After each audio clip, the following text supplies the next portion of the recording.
Hi friends, how are you? ತುಂಬ ದಿನಗಳ ನಂತರ ಮತ್ತೆ ಮಿನಿ ವ್ಲಾಗ್ನ ಸ್ಟಾರ್ಟ್ ಮಾಡ್ತಾಯಿದ್ದೀನಿ. ಏನು ಮಾಡಲಿ, ಸ್ವಲ್ಪ ಬ್ಯುಸಿ ಶೆಡ್ಯೂಲ್ ಆಗ್ತಾ ಇದೆ. ಸೊ ಇವತ್ತಿನ ಮಾರ್ನಿಂಗ್ ಬ್ರೇಕ್ಫಾಸ್ಟ್ ನಾನು ತಟ್ಟೆ ಇಡ್ಲಿ ಮಾಡೋಣ ಅಂತ ಹೇಳಿಬಿಟ್ಟು ತಟ್ಟೆ ಇಡ್ಲಿ ನಾನು ಮಾಡಿದ್ದೆ.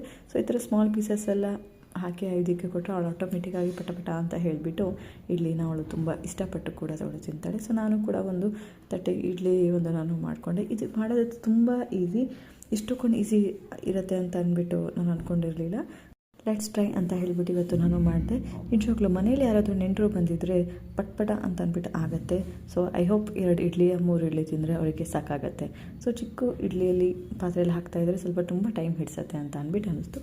ಸೊ ಬಟ್ ಮಾರ್ನಿಂಗ್ಗೆ ಬ್ರೇಕ್ಫಾಸ್ಟ್ ಆದಮೇಲೆ ಹಸು ಬಂದಿತ್ತು. ಹಸುಗೆ ಸ್ವಲ್ಪ ಇಡ್ಲಿನೂ ಕೂಡ ನಾನು ಹಾಕಿದೆ.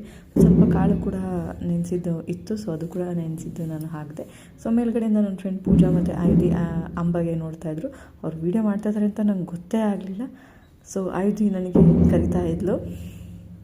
ನನ್ನ ಮಗಳಿಗೆ ಹಸು, ನಾಯಿ ತುಂಬಾ ಇಷ್ಟ. ಅವಳು ಕಾಣಿಸಿದ್ರೆ ಸಾಕು ಬಾ ಬಾ ಬಾ ಅಂತ ಅಂದ್ಬಿಟ್ಟು ಕರಿತಾನೆ ಇರ್ತಾಳೆ.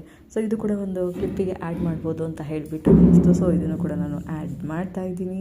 ಸೊ ಈವ್ನಿಂಗ್ ಒಂದು ಫಂಕ್ಷನಿಗೆ ಹೋಗೋದಿದೆ, ರಿಸೆಪ್ಷನ್ ಫಂಕ್ಷನಿಗೆ. ಸೊ ಅದಕ್ಕೂ ಕೂಡ ರೆಡಿ ಆಗಬೇಕು. ಸೊ ಬೇಗ ಪಟ ಅಂತ ಹೇಳಿಬಿಟ್ಟು ಎಲ್ಲದೂ ಕೂಡ ಕೆಲಸನ ಮುಗಿಸ್ಕೊಂಡೆ. ಎಲ್ಲದನ್ನು ಕೂಡ ಶೂಟ್ ಮಾಡೋಕ್ಕೆ ಆಗಲ್ಲ, ಬಿಕಾಸ್ ಯಾಕಂದರೆ ಆಯುಧಿ ನನ್ನ ಜೊತೆಗೆ ಇರ್ತಾಳೆ. ಸೊ 90% ಎಷ್ಟಾಗುತ್ತೋ ಅಷ್ಟು ನಾನು ಆಯುಧಿಗೆ ಟೈಮ್ ನಾನು ಕೊಡ್ತಾಯಿದ್ದೀನಿ. ಸ್ಕ್ರೀನ್ ಟೈಮ್ನ ತುಂಬಾ ಕಮ್ಮಿ ನಾನು ಮಾಡ್ತಾಯಿದ್ದೀನಿ. ಇನ್ನೊಂದು ವಿಚಾರ ಏನಪ್ಪ ಅಂತ ಅಂದ್ಬಿಟ್ಟು ಅಂದರೆ, ನಮ್ಮ ಮನೆಯವರು ಕೆಲಸದ ಮೇಲೆ ಬೆಂಗಳೂರಿಗೆ ಹೋಗಿದ್ದು. ಸೊ 25 ಡೇಸ್ ಆಗಿತ್ತು ಅವರಿಗೆ ನಾನು ನೋಡಿದೆ. ಸೊ ಸಡನ್ನಾಗಿ ಸರ್ಪ್ರೈಸಾಗಿ ಅವರು ನಾನು ಬಂದಿದ್ದು ನಿಜವಾಗ್ಲೂ ಭಾರಿ ಖುಷಿ ಆಯಿತು. ಸೊ ನಮ್ಮ ಆಯುಧಿ ಅಂತ ಹೇಳಿಬಿಟ್ಟು ಡಾಡಾ ಅಂತ ಅಂದ್ಬಿಟ್ಟು ಹಿಂದೆ ಸುತ್ತಾನೇ ಇದ್ಲು. ಸೊ ಈವ್ನಿಂಗ್ ಒಂದು ರಿಸೆಪ್ಷನಿಗೆ ಕೂಡ ನಾವು ರೆಡಿ ಆಗಿಬಿಟ್ಟು 3 ಜನ ನಾವು ಅಲ್ಲಿಗೆ ಹೋದ್ವಿ. ಸಿಗ್ತೀನಿ ನೆಕ್ಸ್ಟ್ ಮಿನಿ ವ್ಲಾಗಿಗೆ.